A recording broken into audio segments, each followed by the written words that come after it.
नमस्कार। मैं अनुज मिश्रा एक पार्सविंग एस्ट्रोलॉजर हूँ। मैं अभी ज्योतिष विद्या पर अपना अध्ययन कर रहा हूँ और लंबे 3 साल से मैं इस पर अध्ययन कर रहा हूँ। और इसको अध्ययन करने का जो मेरा मूल उद्देश्य है वो है कि ये लोग किस वजह से परेशान रहते हैं, परेशानी का वजह क्या है, किस कारण से कौन सी घटना घटित हो रही है, इन सब का पता लगाना। हालांकि मैं इन सब को स्टडी करने के बाद एक चीज़ तो समझ में आ गया है कि एक एस्ट्रोलॉजर सिर्फ आपको रास्ता दिखा सकता है, आपके साथ होने वाली किसी घटना का आपको पूर्व आगाह कर सकता है, लेकिन आपका भाग्य परिवर्तन नहीं कर सकता है। आप कुछ बदलाव वो लाया जा सकता है उसमें, लेकिन भाग्य और विधाता जो लिख दिया है उसमें किसी भी प्रकार का परिवर्तन नहीं हो सकता है। हाँ, लेकिन रेंज को घटाया बढ़ाया जा सकता है कि अगर हम सही रास्ते पे चले, उचित रास्ते पे चले, तो मेरी वो घटना कुछ हद तक घट जाएगी, कुछ आराम मिलेगा। लेकिन किसी भी दुनिया का किसी भी एस्ट्रोलॉजर के पास वो क्षमता नहीं है कि आपका वो भाग्य बदल जाए, क्योंकि हम भाग्य ऊपर से लेकर आते हैं। और हम भाग्य जो ये मेरा है ये पूर्व जन्म का ही किया हुआ है। पूर्व जन्म में जो हमारी कर्मा होती है, पूर्व जन्म में जो हमारा क्रिया होती है, उसी के तहत इस जन्म में हमें अपना घर मिलता है, हमें अपना संसार मिलता है, हमें वैसे माता पिता मिलते हैं, भाई बहन मिलते हैं, परिवेश मिलता है।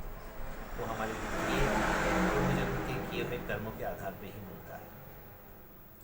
तो सनातन धर्म में जो सनातन धर्म का मूल ग्रंथ है वेद, वेद में जो एक अंश है, वेद के 6 अंग होते हैं, जिसमें एक अंग होता है ज्योतिष।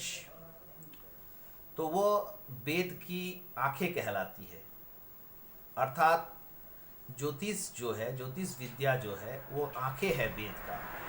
और ज्योतिष विद्या के माध्यम से हम रास्ते को देख सकते हैं कि हाँ, किस रास्ते में चलने से हमें वो गड्ढा में हम नहीं गिरेंगे। बट गड्ढा हमें तो पार करना ही है। चल रहे हैं हम किसी रास्ते से और उस रास्ते में गड्ढे हैं, तो उस गड्ढे को पार हमें करना ही है। अब बात यह है कि अगर मुझे कोई रास्ता दिखा देता है, टॉर्च दिखा देता है, तो हम गड्ढे को लांघ सकते हैं, साइड से पार हो सकते हैं। बट गड्ढा तो पार करना ही है। अगर हम अंधेरे में ही चलते हैं, लाइट्स नहीं दिखा रहा है कोई, तो हो सकता है कि हम गड्ढे में गिर जाए और उनको बहुत ज़्यादा नुकसान हो। इसलिए एस्ट्रोलॉजी का एक अलग भूमिका है। हाँ, एक्चुअल ये समाज में एस्ट्रोलॉजी को लेकर बहुत प्रकार की भ्रम फैलाए जाते हैं कि ये स्टोन पहनने से, वो स्टोन पहनने से, ये करने से, वो करने से भाग्य बदल जाते हैं। भाग्य बदलने की ताकत किसी के अंदर नहीं है, वो सिर्फ और सिर्फ ऊपर वाले के हाथों में होता है और हमारे कर्मों के आधार पे होता है। हालांकि मैं कर्म पे बहुत ज़्यादा विश्वास करता हूँ, कर्म ही सब कुछ है। तो जैसे हमारे कर्मों के आधार पे जो हमें भाग्य देता है, कर्मों के आधार पे, तो हमारे वो सारा चीज हमारी कुंडली में वो दिखाई पड़ता है। हमारी कुंडली में वो अगर कुंडली को पढ़ने वाला हो या कुंडली को जानने वाला हो, तो हमें वो सारा चीज पता चल जाता है कि मेरे साथ कैसी कैसी परिस्थितियां आएंगी। अगर पूर्व जन्म में हमसे गलतियां बड़ी बड़ी हुई है, तो मैं बता रहा था कि कुछ कर्म ऐसे होते हैं हमारे पूर्व जन्म में, जो बड़ी बड़ी गलतियां अगर मेरी हुई है, तो उसके बाद के नेक्स्ट जन्म में पनिशमेंट के तौर पर कुछ ऐसे योग हमारी कुंडली में दे दिए जाते हैं जिनसे हम बहुत ज़्यादा परेशान रहते हैं, और वो एक प्रकार का पनिशमेंट भी होता है। ऐसे योग कुंडली में पाए जाने से उस जातक का स्थिति बहुत खराब हो जाता है, वो घुटने टेकने पर मजबूर हो जाता है। ऐसे ही कुछ योग के बारे में मैं बताऊंगा, वो योग क्या है, और ऐसे योग अगर किसी जातक के कुंडली में पाया जाता है तो उसे क्या क्या करने चाहिए, कैसे कर्म करने चाहिए, क्या क्या रेमेडीज़ करनी चाहिए, ताकि उसे वह सह सके और उन मुसीबत से पार हो सके। लेकिन मैं फिर इस चीज़ को क्लियर कर देता हूँ कि जो सज़ा, जो पनिशमेंट ऊपर वाले ने देकर भेजा है भाग्य के रूप में, वो हमें झेलना ही पड़ेगा। बस हम उसको रेंज को घटा सकते हैं। तो उसी में एक योग है जिसको चंडाल योग बोलते हैं। चंडाल योग, चंडाल योग क्या है कि गुरु बृहस्पति के साथ राहु और केतु कोई भी 12 के 12 घर में कहीं पर भी अगर वह एक साथ आ जाए तो बहुत ज़्यादा कष्टदायी माना जाता है चंडाल योग को। तो ये चंडाल योग बृहस्पति अर्थात गुरु के साथ राहु केतु का 12 घर में किसी भी घर में आ जाने से उत्पन्न होता है। अगर आप लोग कुंडली अपना बना चुके हैं तो आप अपनी कुंडली को निकाल कर देख सकते हैं कि क्या आपके कुंडली में चंडाल योग है या नहीं है। दूसरा एक दोष होता है जिसको हम लोग सूर्य ग्रहण योग बोलते हैं।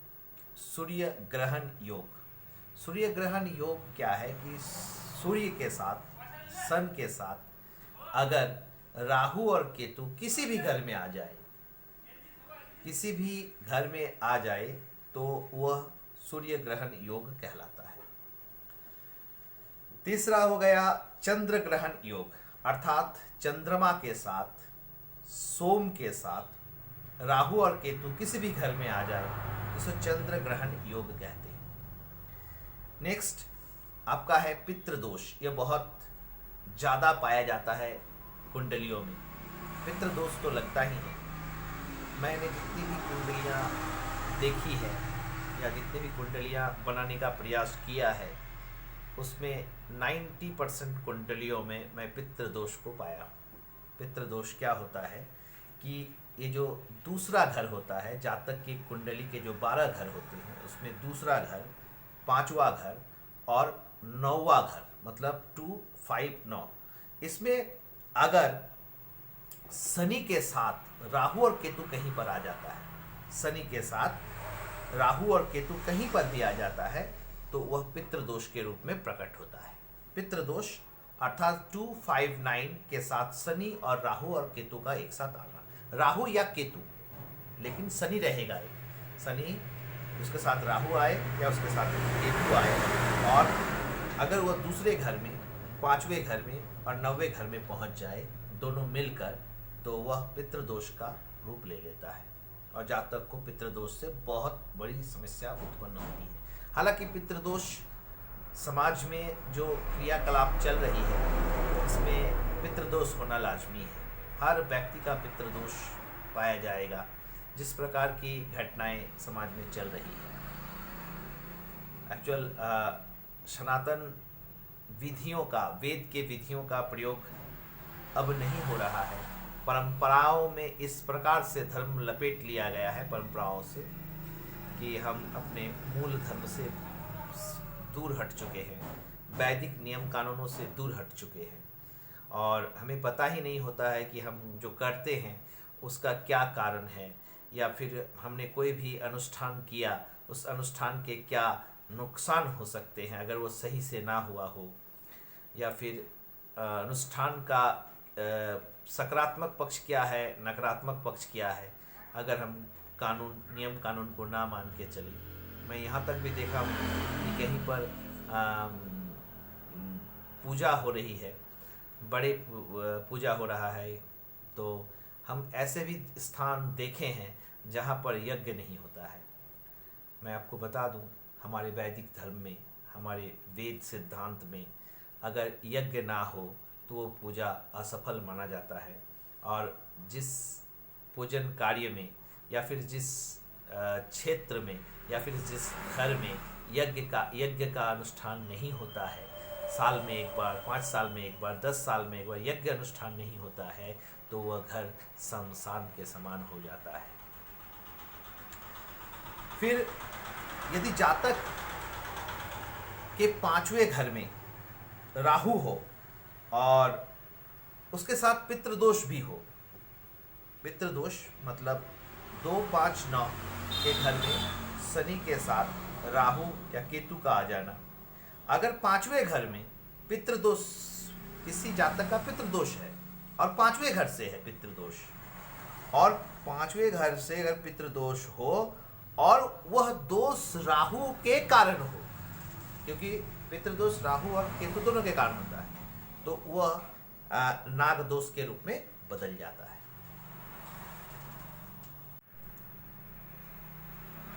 फिर अगर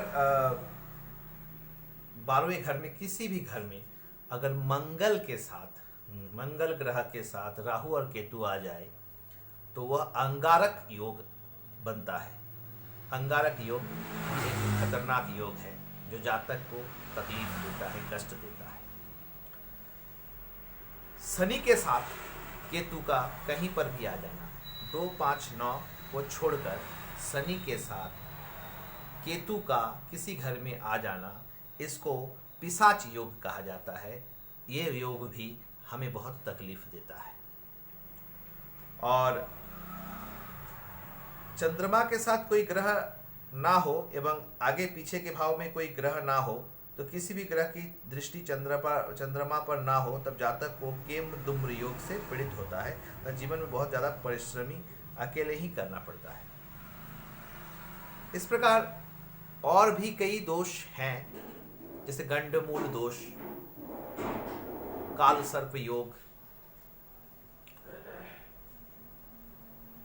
ये सब जातक को तकलीफ जरूर देता है, लेकिन काल सर्प योग या मांगलिक दोष, ये सब जातक को बहुत ज़्यादा कष्ट नहीं देता है, इनका समाधान होता है। लेकिन ये जो चंडाल योग है, सूर्य ग्रहण योग है, चंद्र ग्रहण योग है, पितृदोष है, नाग दोष है, अंगारक योग है, ये सब बहुत कठिन योग होता है, ये सब बहुत खतरनाक होता है।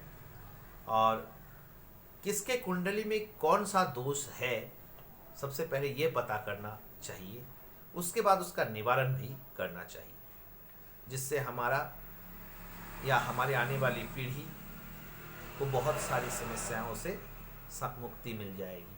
अगर रास्ते पता हो तो उस रास्ते से चलकर हम समस्या का समाधान कर सकते हैं। तो मैं आप सभी से एक चीज़ कहना चाहूँगा कि एस्ट्रोलॉजी पूर्ण रूप से वैज्ञानिक है।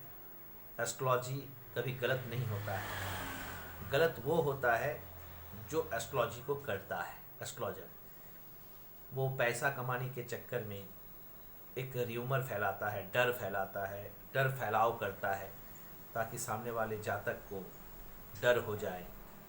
और डर का माहौल अगर क्रिएट कर दिया जाए तो सामने वाले को पैसा मिलना स्टार्ट हो जाता है। तो जो भी एस्ट्रोलॉजर हैं जो बड़े पैमाने पर पैसा वसूलते हैं, उनके वहाँ से जाने से बचे। और जो बिना पढ़े लिखे एस्ट्रोलॉजर हैं, जो पढ़ाई लिखाई नहीं करते हैं और बस 2-4 हाथ की रेखाओं को जान गए हैं, उससे अगर वो एस्ट्रोलॉजी करते हैं तो वो भी घातक सिद्ध होता है।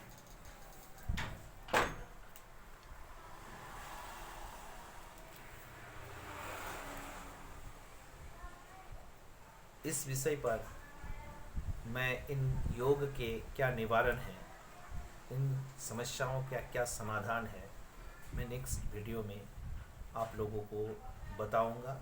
इस वीडियो में मैं बस इतना ही आपके लिए लेकर आया हूँ।